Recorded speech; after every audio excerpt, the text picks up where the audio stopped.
Oke ya, selamat sore Bapak Ibu. Selamat sore. Ya, Sore Bu. Ya, sore sehat, Bu. sehat ya Bapak Ibu ya. Alhamdulillah sehat Bu. Ya, baiklah kita akan saya akan memaparkan materi tentang pendampingan, evaluasi, pengembangan profesional di satuan pendidikan. Namun sebelum kita lanjut materi kita, lebih baiknya kita berdoa dulu terlebih dahulu supaya kegiatan kita ini berjalan dengan lancar. Baik Bapak Ibu, mari kita berdoa menurut keyakinan kita masing-masing. Berdoa dipersilakan. Berdoa selesai.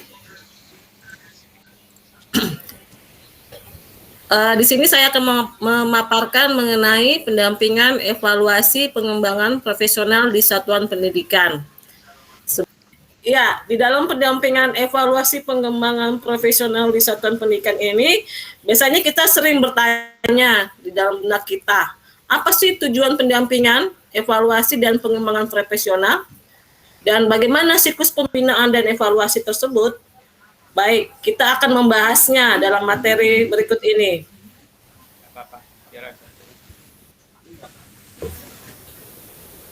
Oke, tujuan pendampingan, evaluasi, dan pengembangan profesional.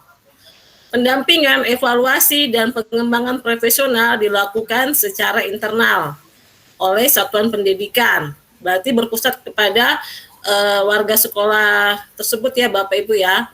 Kemudian tujuannya untuk apa? Tujuannya untuk memastikan pembelajaran berjalan sesuai rencana, mencapai tujuan yang ditetapkan. Kemudian siapa yang proses evaluasi dan pengembangan profesional ini?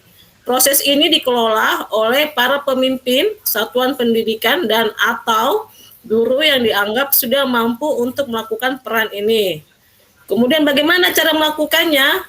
Dilakukan secara bertahap dan mandiri agar menjadi peningkatan kualitas secara berkelanjutan di satuan pendidikan sesuai dengan kemampuan satuan pendidikan.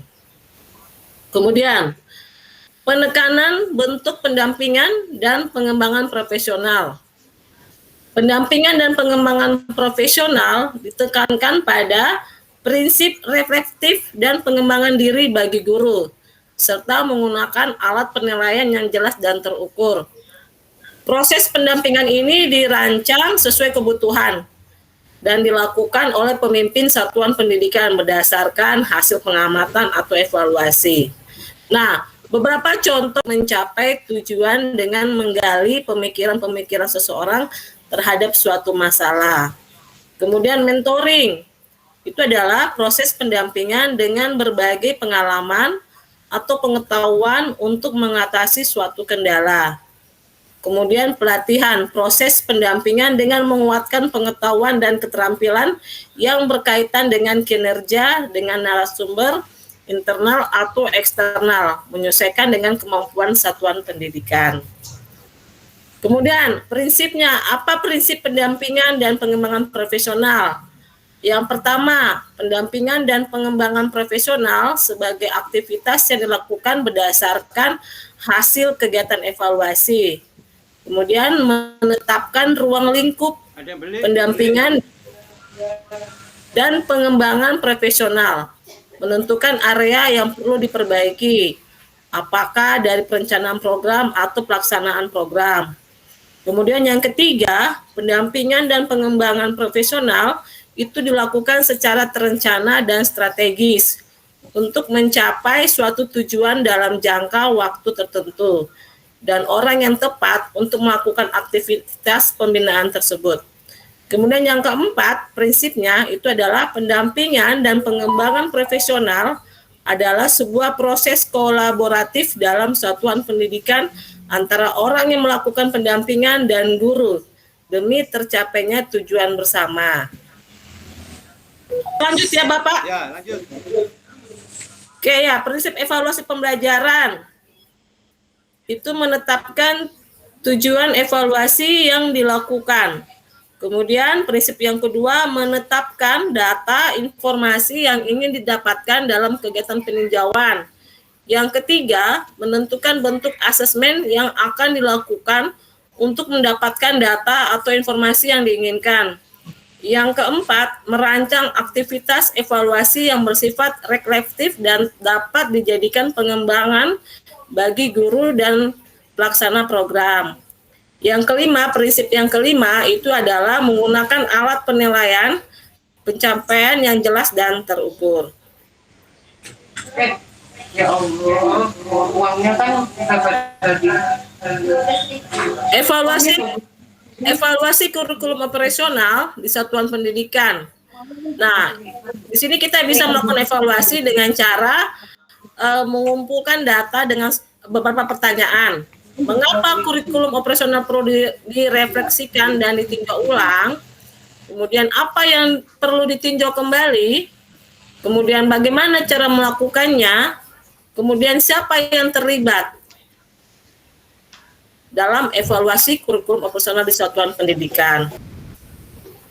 Ya, kita lanjut materi berikutnya, melakukan pendampingan, evaluasi, dan pengembangan profesional dalam pembelajaran. Di sini, di dalam gambar ini, kita lihat ada refleksi dan umpan balik. Nah, di dalam refleksi dan umpan balik ini ada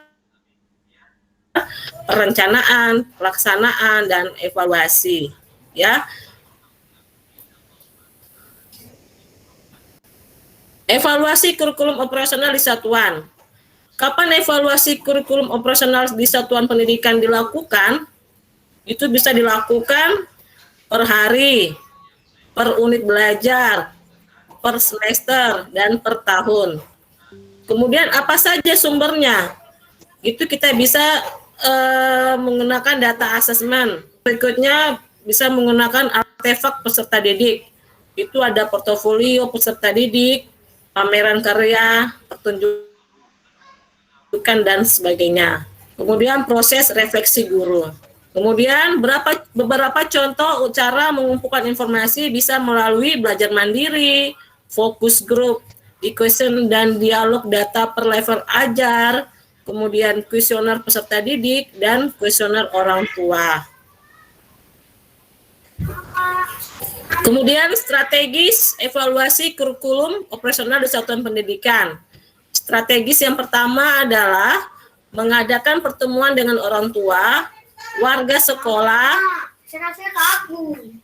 sekolah untuk mendapatkan gambaran mengenai. Oke, strategis evaluasi kurikulum operasional di satuan pendidikan itu adalah strategis pertama adalah mengadakan pertemuan dengan orang tua, warga sekolah.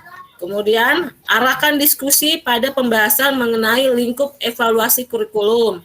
Kemudian amati jalannya program secara seksama.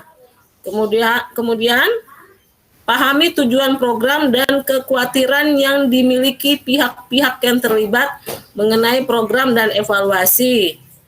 Identifikasi hal-hal yang menjadi akar permasalahan.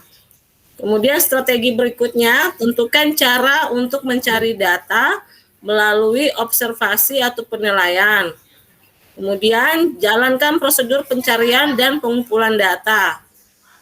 Kemudian pengelompokan dan mengatur informasi dalam tema-tema dan menyiapkan potret implementasinya. Dan strategis terakhir itu adalah memutuskan pihak yang akan diberi laporan dan memilih format yang sesuai. Nah, ini dia Bapak Ibu tugas kita sekarang. Apa saja pertimbangan yang perlu dilakukan saat merencanakan pendampingan, evaluasi, dan pengembangan profesional. Mungkin Bapak Ibu bisa mendiskusikan, kemudian nanti bisa ditampilkan hasil diskusinya, ya, siap. Bapak Ibu. Siap, Bu. Oke. Siap, Bu. Ya. Oke, demikianlah pemaparan materi kita pada sore hari ini mengenai pendampingan, evaluasi, pengembangan profesional di satuan pendidikan. Bapak Ibu jangan lupa ya, tugasnya itu adalah Siap, Bu. ini ya. Oke, mulai dari bertanya tadi. Mulai, Bu. Iya. Bapak Ibu, saya persilakan untuk bertanya jika ada yang ingin ditanyakan mengenai materi kita. Cukup Ya. jelas, Bu. Ada yang mau saya tanyakan, Bu, ya tentang ini artefak tadi, ada kalimat-kalimat artefak tadi, Bu, di situ, Bu. Yang di slide nomor 9, Bu.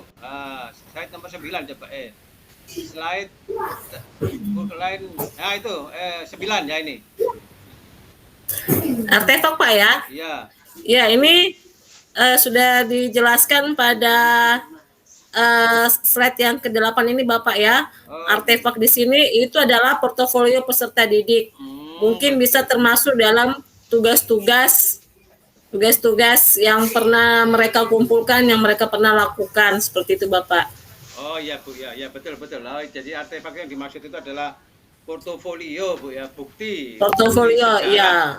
Bukti sejarah. Rekaman, ya. Pekerjaan anak-anak itu ada buktinya. Iya, betul ya, Bapak. Betul. Ya. Iya. Oke, mungkin ada lagi?